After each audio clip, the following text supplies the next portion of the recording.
Hello students, आज हम पढ़ेंगे नेचुरल वेजिटेशन यानी कि प्राकृतिक वनस्पति। ये भारत के भूगोल का बहुत ही इम्पोर्टेंट टॉपिक है और इसमें हम आज देखेंगे कि भारत में मुख्य रूप से कौन कौन सी वनस्पतियाँ पाई जाती है और इनका बाहुल्य क्षेत्र कौन कौन सा है। वैसे देखा जाए तो भारत एक विविधता वाला देश है, क्योंकि यहाँ पर जलवायु की विविधता बहुत अधिक पाई जाती है और जलवायु की विविधता होने के कारण और विभिन्न प्रकार की मृदाओं के पाए जाने के कारण, साथ ही जो भौतिक उच्चावच है या भू आकृतिक उच्चावच है, इनमें भी विविधता पाई जाती है। और इन सब कारणों के कारण जो भारत में वनस्पति है उसके प्रकार में भी हमें काफ़ी विविधता देखने को मिलती है। अगर हम बात करें प्राकृतिक वनस्पति की, क्योंकि सबसे बड़ी जो प्रश्न उठता है कि यह है कि प्राकृतिक वनस्पति क्या है।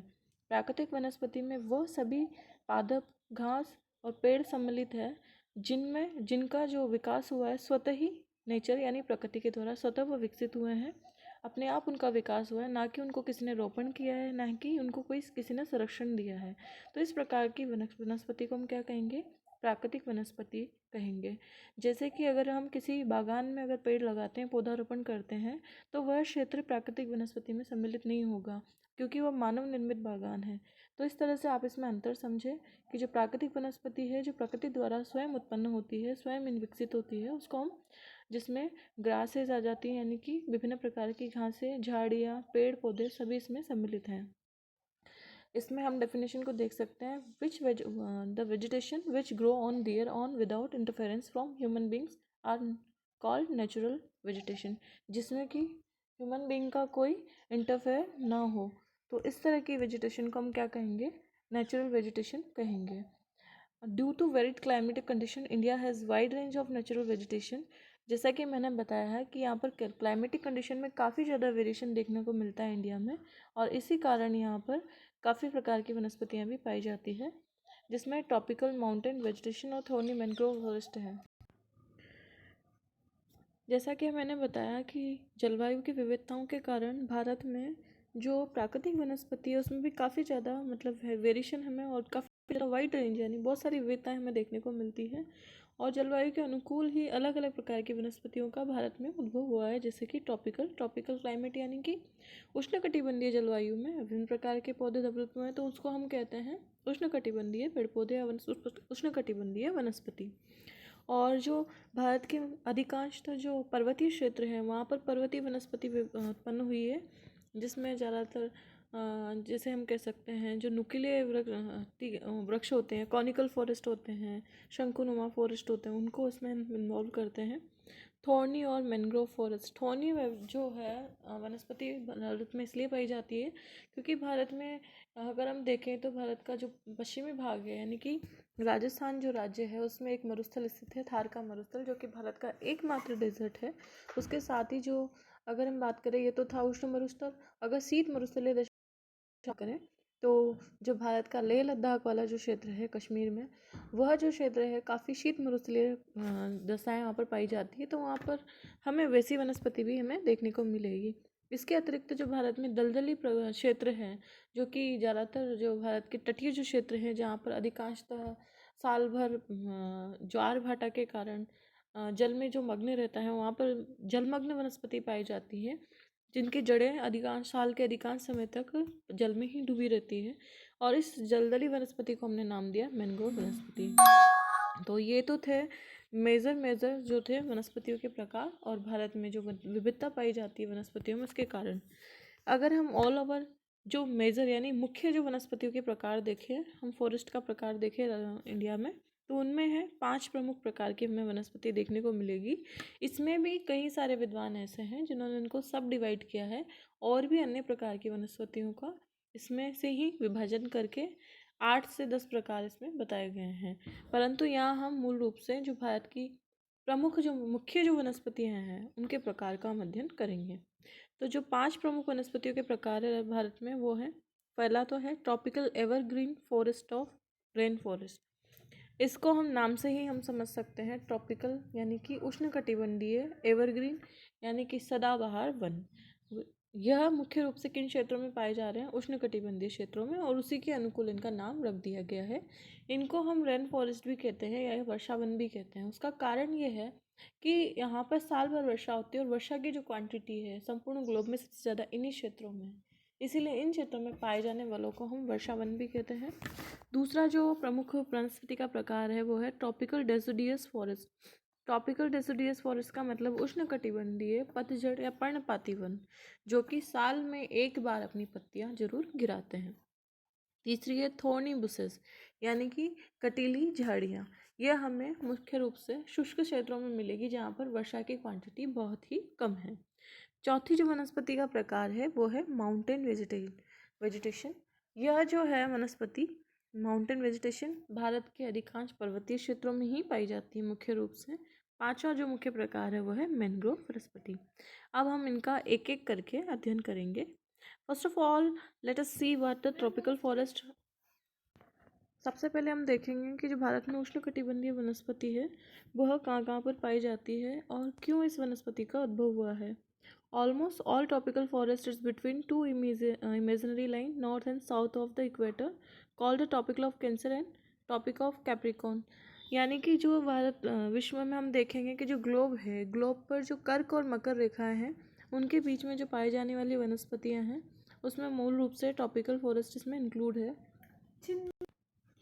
तो यह वनस्पति मूल रूप से कर्क और मकर रेखाओं के बीच में जो पाए जाने वाले क्षेत्र हैं वहाँ पर इस वनस्पति का आविर्भाव है मुख्य रूप से, क्योंकि इन क्षेत्रों में वर्ष पर्यंत सूर्य की किरणें जो है सीधी पड़ती है और इसी कारण वहाँ का तापमान उच्च रहता है और उच्च तापमान के कारण यहाँ पर और साथ ही आर्द्रता की अधिकता के कारण यहाँ साल भर वर्षा होती है।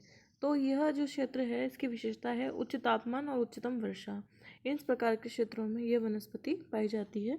इसको हम मानचित्र में देख सकते हैं कि जो हम देखेंगे यहाँ पर कि जो ये है कर्क रेखा और यह है मकर रेखा, इन दोनों के बीच वाला जो क्षेत्र है उसको हम कहते हैं ट्रॉपिकल एरिया या tropical rain forest area.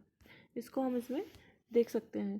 Tropic of Capricorn और ट्रॉपिक ऑफ कैंसर दोनों के बीच का क्षेत्र, जिसमें मुख्य रूप से विश्व में देखें तो जो अफ्रीका है, मध्य अफ्रीका जिसमें Congo, Republic of Congo, Kenya, Nigeria, उसके साथ ही घाना, युगांडा, ये सारे देश जो हैं इन क्षेत्रों में हमें रेन फॉरेस्ट पाए जाते हैं।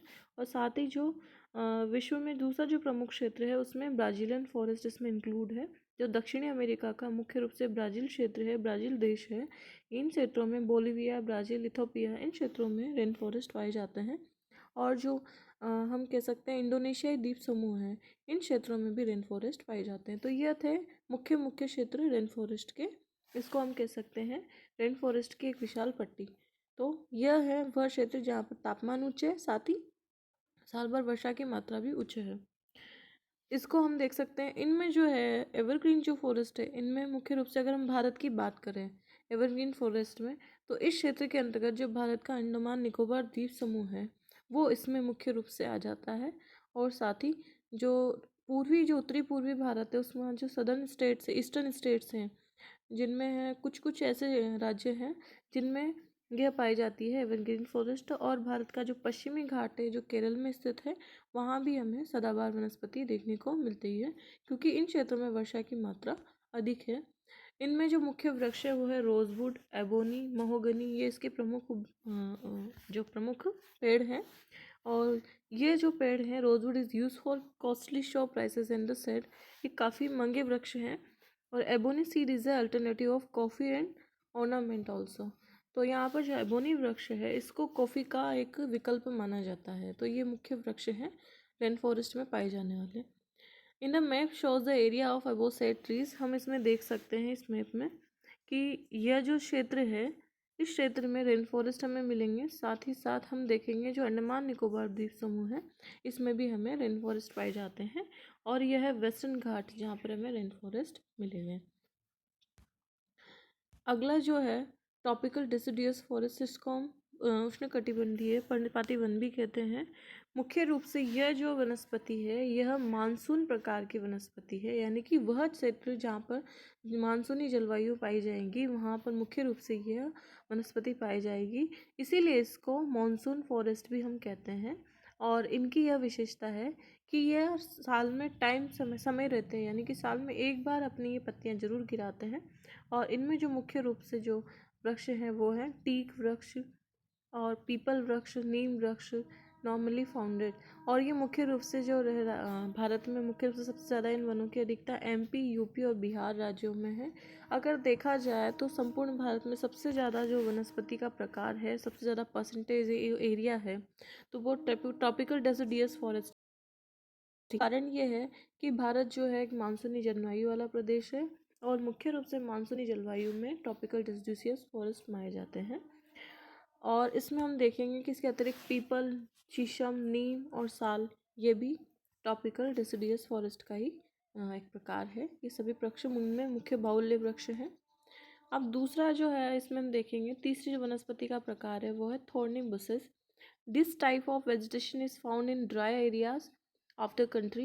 The leaves are in the form of spines and reduced to loss of water. For example, cactus, babul, and care and jojoba.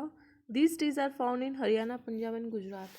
यानी कि जो थोर्नी बुशेज है हमें मुख्य रूप से उन क्षेत्रों में मिलेगी जहाँ पर जल की कमी है या वर्षा की मात्रा कम होती है, और साथ ही ऐसे क्षेत्रों में कटीली वनस्पतियाँ हमें देखने को मिलेगी जिनमें मुख्य प्रकार कैक्टस है, बबूल है, खेर है, यानी कि कांटेदार और छोटे छोटे पत्तों वाली वनस्पतियाँ।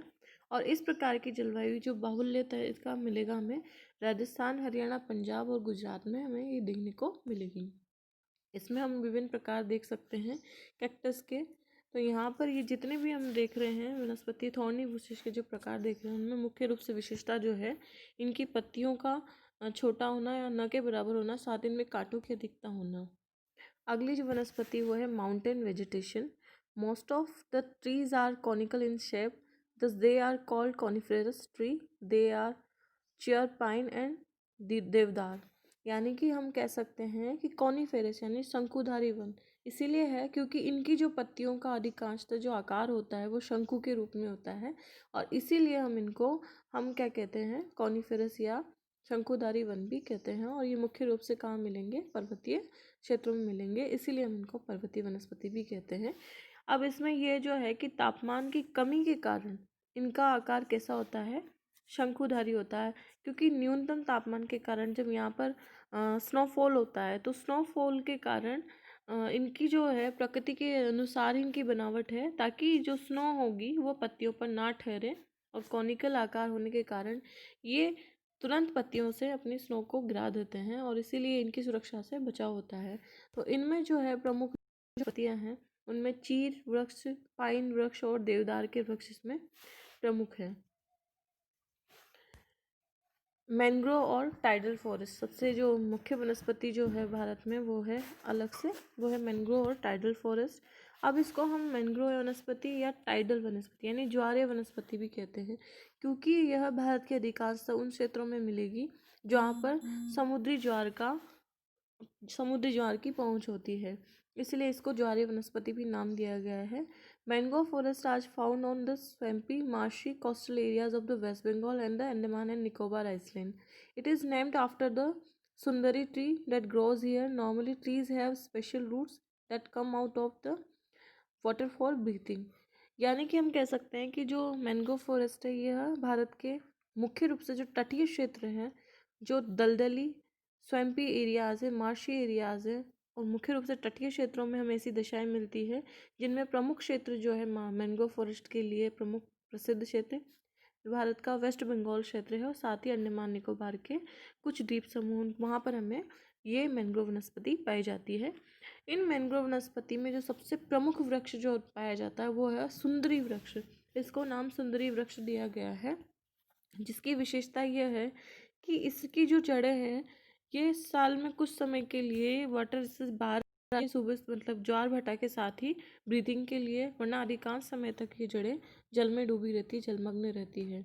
तो जो मैंग्रोव फॉरेस्ट में सबसे प्रमुख वृक्ष है वो है सुंदरी tree.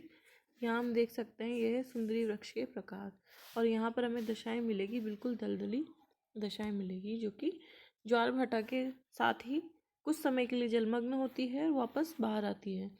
Here is mangrove trees root in the morning of Sundarban.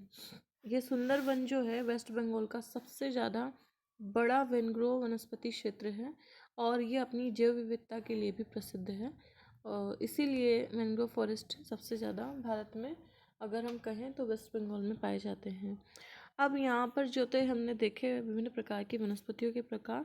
अब बात यह आती है कि why are the forest necessary, यानी कि क्यों वनस्पतियाँ आवश्यक हैं। तो अगर हम देखें तो ट्रीज प्रोवाइडर्स ऑक्सीजन, यानी कि ट्री जो है ऑक्सीजन का मूल सोर्स है। फ्यूल का wood, fodder, medicinal plants and herbs, lac honey, gum, honey, sports, goods, furniture, fruits, gum, lac lakh, habitat for wild life, timber, rubber, etc. यानी कि अगर हम बात करें तो कुल मिलाकर हम कह सकते हैं कई सारी मानवीय आवश्यकताओं की पूर्ति के लिए हम किन पर निर्भर हैं?